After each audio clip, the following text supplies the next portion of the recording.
Mas faça para nós, Antônio, por gentileza, um resumo da tua visão sobre esse pacote que foi lançado essa semana, chamado Arcabouço Fiscal, que eu não tenho dúvida que vai passar no Congresso também, até porque até os parlamentares da oposição, de certa forma, aplaudiram. Bom dia, amigo, bem-vindo e obrigado desde já.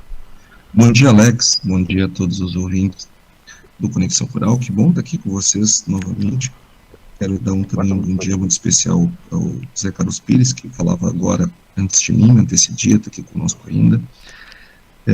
Alex, eu vou tentar, de maneira muito resumida, trazer o que as pessoas, não só como a gente enxergou o pacote, mas o que é esperado dele, até para que a gente entenda por que as coisas são do jeito que elas são.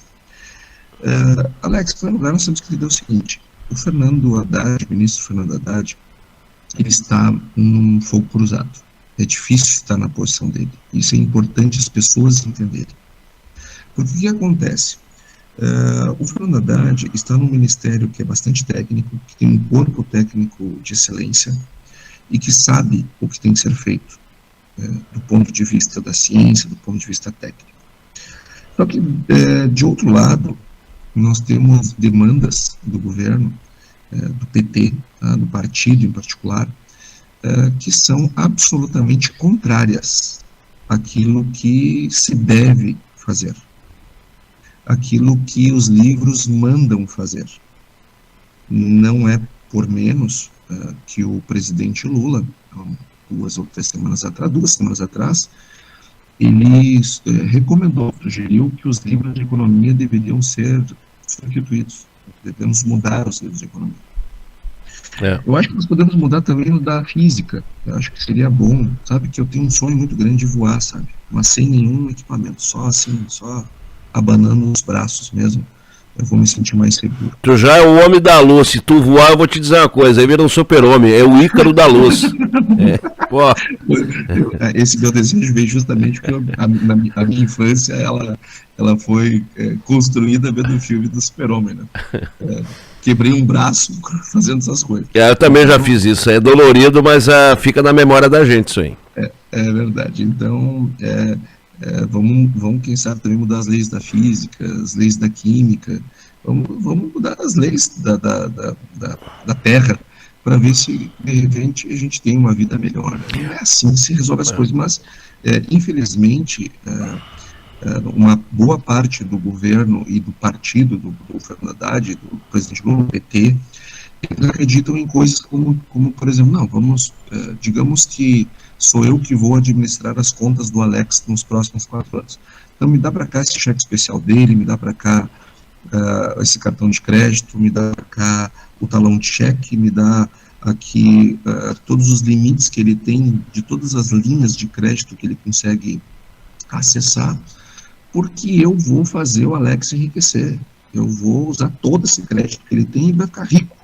Nós vamos comprar casa, nós vamos comprar carro, nós vamos comprar roupas melhores, nós vamos dar para a Lana uma vida de princesa nesses próximos 4 anos, e eu vou resolver isso de maneira muito simples. Basta eu pegar, usar todo o cheque especial, todo o limite do cartão, todos os empréstimos que ele pode fazer um financiamento imobiliário para ter uma casa maior e melhor, enfim. O Alex, nos próximos 4 anos, e sua família vão ter uma vida maravilhosa. E a questão é, e depois? Depois eles têm crenças que são mais ou menos como plugar uma extensão na própria tomada dela mesma, sabe? Que, não, mas se eu fizer isso, eu vou gerar crescimento econômico com demanda agregada. Enfim, isso é uma besteira, mas enfim, tem gente que acredita. Eu entendo, tem gente que acha que vacina não é bom, que bom mesmo é cloroquina, tem gente que acredita que a Terra é plana, tem gente que acredita nessas besteiras. O ser humano acredita em bilhete premiado na rodoviária até hoje, e o Fernando Haddad está no meio disso tudo, Alex. Porque se ele entrega um projeto fiscal como tem que ser feito, as pessoas que querem sentar no lugar dele, o caso do Aloysio Mercadante, que, coitadinho, até pena, assim, de ouvi-lo, assim, fica pensando, meu Deus do céu, como é que pode? Era o sonho dele, né? Sempre foi o sonho dele. Mas eu olho para o Matheus, e sem demérito nenhum ao Matheus, que é o nosso estagiário lá na assessoria econômica, um menino de 19 anos, brilhante, Alex, brilhante menino. O Matheus sabe muito mais de economia do que o Aloysio Mercadante, apesar do Aloysio Mercadante ser economista, formado lá nos anos 80, 70, sei lá. É lamentável. E nós temos a Gleisi Hoffmann, que também todos os dias está tirando bombas no terreno do Fernando Haddad. Nós temos o André Lara Rezende, que acredita em coisas. Se ele fizer uma palestra para os terraplanistas vão ficar impressionados, vão dizer, não, mas esse cara não tem fundamento, não, mas o que esse cara está dizendo não funciona. Então, vão achar ele muito extremado, né? Então, as opções do Fernando Haddad são muito piores, né, dentro daquele grupo que o governo considera a possibilidade. Então, o Fernando Haddad não pode entregar uma coisa que o Brasil quer, que o mercado quer, que os economistas querem, que os livros mandam, porque senão ele vai cair. E o Fernando Haddad não pode entregar uma coisa que o governo daqui 2 anos quebra. Uhum. Então, ele tem que achar politicamente uma forma de encontrar esse caminho. E ele fez, então assim foi construído com esse espírito, tá? Essa é a fotografia da construção disso que eles chamam de arcabouço fiscal, que eu detesto esse termo, tá? Eu nem sabia que isso se chamava esqueleto. O Zé Carlos trouxe uma leitura muito, muito bacana do arcabouço significa esqueleto, ou seja, está sem músculo. Ele trouxe uma metáfora muito rica, muito bacana, não tinha pensado por esse lado. Eu não gosto de arcabouço. O Zé Carlos é criativo demais. Eu não gosto, exatamente, eu não gosto desse termo porque o que nós precisamos é uma âncora. Âncora, o nome é âncora, acabou, âncora. Por quê? Porque âncora, ele ancora. Arcabouço é aquilo, né? Arcabouço, qual é a intenção do arcabouço? O da âncora, tu sabe qual é a intenção de uma âncora? Todos nós sabemos, né? É ancorar. Segurar. Parado. Segurar, é isso aí. Segurar. Agora, um arcabouço, qual é o significado dele, qual é a intenção dele? A gente não sabe. Pois é. Oi, Antônio, e qual foi o objetivo de criar essas regras, basicamente? Porque a gente, que é leigo, a gente acompanha assim, tá, mas vinha numa linha, agora nota, quer dizer, eles estão se auto-arrochando? Não, acredito que não, né? Não, pelo contrário. É que acontece o seguinte, Alex, eu vou voltar ao exemplo que eu dei, tá, e vou fazer o link com essa tua pergunta. Imagine que caiba a mim gerir as tuas contas pelos próximos 4 anos, tá? Tá.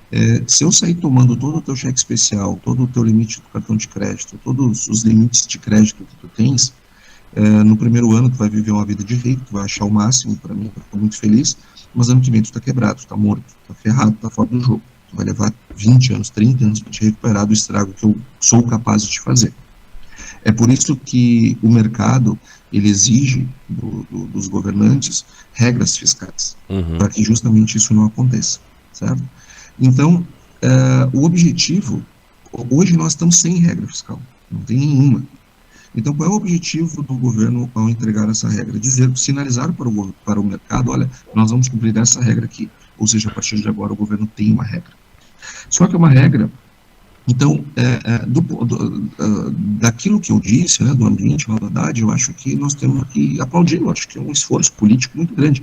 Eu tenho que disputar espaço com o Gleisi Hoffmann, com o Aloysio Mercadante, meu Deus do céu, com o André Lara Rezende, meu pai do céu, olha, Deus que me perdoe. Tá louco. Que Deus nos livre, a mim, a toda a audiência no Conexão Rural, um dia ter que passar por uma situação semelhante. Isso é análogo à escravidão. Agora vamos às críticas ao processo. Tá? Em primeiro lugar, não é simples, é um formulismo. Tá? Parece o Campeonato Brasileiro de 2005, aquele que os colorados reivindicam terem ganhado, né? Mas quem ganhou de fato foi o Corinthians. Né? De fato é de fato. Porque por causa do formulismo. O Campeonato Brasileiro de 82, que acho, não me lembro se é o Sport, o Atlético Mineiro, que reivindicam que foi o Flamengo que ganhou, mas não deveria ter ganho, enfim. Aquele outro lá de 90 e poucos, lá que o Vasco ganhou em cima do São Caetano, também foi um absurdo. Ou seja, quando você cria uma regra que não é clara, as coisas tendem a não serem cumpridas. Então, o que acontece? Tem muito formulismo. Como é que eram as regras anteriores? Meta para superávit primário. O governo tem que ter um superávit de 2%. Qual foi a regra depois do teto dos gastos? Por que a gente acabou com o superávit primário, tá? A regra do superávit primário foi o Guido Mantega, no segundo governo Lula, que acabou com o superávit primário quando criou a contabilidade criativa, que destruiu a regra do superávit primário. Depois, então, no governo Temer, se construiu a nova regra fiscal, que era o teto dos gastos. O teto dos gastos, ele é simples também de entender. Quanto é que eu vou gastar ano que vem? O que eu gastei este ano, mais a inflação desse ano. Ponto. Acabou. Quando eu tenho uma regra simples, os ministros, o presidente da República entende o que ele pode, o que ele tem que fazer. Os ministros sabem o que ele tem que fazer. Os secretários de política dos ministérios sabem o que tem que fazer. Os parlamentares, seja da Câmara, do Senado, sabem quais são os seus limites. O judiciário, todo mundo sabe a regra. A imprensa conhece a regra. A população conhece a regra. Todo mundo vigia a regra. Porque todo mundo consegue enxergar se ela está sendo cumprida ou não, porque ela é simples. Uma regra fiscal tem que ser simples. Essa regra não é simples. Não é simples. Então, aqui está a minha primeira crítica a ela. Ela não é simples. É um formulismo desgraçado. Segundo problema, tá? Segundo problema. Ela não considera que o Brasil tem uma ineficiência do gasto público que é uma coisa absurda. Absurda. Por exemplo, nós temos 5 trilhões de reais é o orçamento. 5 trilhões de reais é o nosso orçamento. Uhum. Será que não tem nada para economizar? Será que não tem nada para gastar menos, para melhorar? Então, vamos lá na agricultura mesmo, né? Agora você estava falando lá com o Zé Carlos, vai ter 2 planos safras, para quê? Para dividir o orçamento? Para que 2 ministérios? Para ter um lote de secretários de política agrícola, de política isso, de política aquilo, em cada um dos ministérios? Para quê? 2 ministérios? Não, porque tem 4, né? Tem da pesca, tem do não sei o quê. Para quê? Para que isso? Eu estou dando exemplo aqui, fora tudo que nós já falamos sobre Conab e outras oportunidades, que as gastanças absurdas, se bota muito dinheiro fora. E o governo não está enfrentando isso com a sua nova regra fiscal. O que ele está fazendo? Pelo contrário, ele está criando uma regra que cria crescimento real do gasto. Veja, se eu tenho um teto do gasto, eu não posso ter crescimento real. Eu vou crescer, o que eu vou fazer? Eu vou ter o gasto do ano passado, mais a inflação do ano passado, é o que eu vou gastar esse ano. Ponto. Eu não tenho crescimento real do gasto. Isso é ótimo. Mas Antônio, as necessidades vão mudando e tal, tem que gastar mais com saúde. Sim, gasta mais com saúde, economiza de outra coisa. Simples. Mas eu estou sempre exigindo, forçando o parlamentar, desde o momento que está construindo o orçamento, a pensar, a trabalhar. Olha, se o dinheiro que eu tenho que gastar é esse, a vaga que eu tenho para estacionar é essa, bom, eu vou manobrar até botar o meu carro dentro dessa vaga. Agora, o que o Fernando Haddad está propondo aqui? Um crescimento real do gasto entre 0,6%, no mínimo 0,6%, no máximo 2,5% ao ano. Ou seja, nós vamos transformar PIB, crescimento econômico, em mais gasto público. Numa liberdade para gastar. E isso que ainda estão de fora, gastos como o Fundeb e o piso da enfermagem estão fora da regra pela sua constitucionalidade. Perfeito. Terceiro problema, ele relaciona o crescimento do gasto à receita. Então, a receita, o gasto pode crescer 70% do que cresceu a receita. Então, vou te dar um exemplo. Se a receita cresceu 10%, no máximo pode crescer 7%. Só que acontece o seguinte, eu tenho um limite de 2,5%, aí eu vou crescer o quanto? 2,5%. Nós estamos misturando o nominal com o real, nós vamos estar sempre no teto de cima desses do crescimento real, que é 2,5%. Então, isto é um absurdo. Quarto ponto que me incomoda profundamente, o governo tem uma meta fiscal, uma meta de superávit fiscal flex, que tem uma variação de 0,25%, para cima ou para baixo. Tá? Se o governo descumprir a regra para baixo, no outro ano o crescimento real não pode passar de 50% da receita. Nossa, como eles são, meu Deus, como são austeros, que loucura. Aí acontece o seguinte, Alex, se eu te digo assim, Alex, olha só, eu sou agora teu consultor financeiro, e eu vou controlar as tuas finanças a partir de hoje. E eu vou te dizer assim, olha, Alex, vem cá, tu, Aline, Alana, vamos sentar aqui, eu vou dizer um negócio para vocês. Tu não pode gastar mais do que X. Não pode gastar mais que X. Eu quero que sobre, no final do mês, tantos reais. Tem que sobrar tantos reais. Tá clara a mensagem? Tá clara, né? Uhum. Agora, se eu disser para você o seguinte, olha só, tu pode, tá? Tu tem que me entregar X reais no final do mês de economia. Mas eu vou te dar aqui X% de margem, tá? Tu tem que me entregar, digamos, R$1.000 de economia, mas eu vou te dar uma margem de R$250. Até R$250 tá tudo certo. Então, se tu gastar 1.250, eu aceito. Uhum. Quanto é que tu acha que tu, a Aline e a Alana vão gastar? É. 1.000 ou 1.250? O máximo. Se eu for gastador, principalmente, isso aí. E se o dinheiro não for teu? Então, ou seja, e aí a explicação do Fernando Haddad é de chorar em alemão, né, como dizem os gringos. Não, mas é que isso aqui, ó, é para evitar aquelas correrias de final de ano e aquele final de ano atabalhoado. Por que existe um final de ano atabalhoado? Porque tem uma pressão política muito forte sempre para gastar mais. E aí o governo vai joqueando, e aí se sobra um centavo no final do ano, vai lá e carimba. O que acontece com esse 0,25 vão ser carimbados todo ano. Então, não é para valer a regra do superávit, porque nós sempre vamos estar no teto de baixo. Então, é uma regra muito ruim, é uma regra pobre, é uma regra cheia de formulismo, é uma regra feita para não funcionar.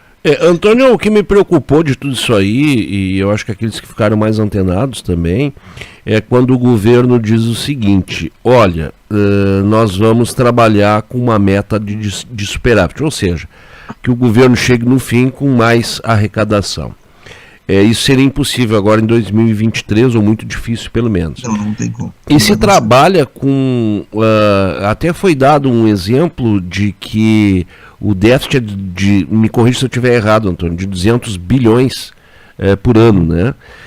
E aí fizeram um estudo, foram baixando, aí já tinha ficado só em 100 bilhões esse prejuízo, digamos assim. E aí, amigo, a gente fica pensando, e um dos pontos que eles mexeram, por exemplo, foram nas startups, nessas empresas de inovação que passam a ser taxadas também. E aí ele começa, o secretário, me parece, de política fiscal lá do Ministério, ele faz uma série, dá outros exemplos de aonde, para não dizer que vai aumentar impostos, então o que ele diz? Não, nós vamos racionalizar a tributação. E aí entra aquela velha preocupação do nosso setor, que é a tributação, principalmente sobre os produtos de exportação.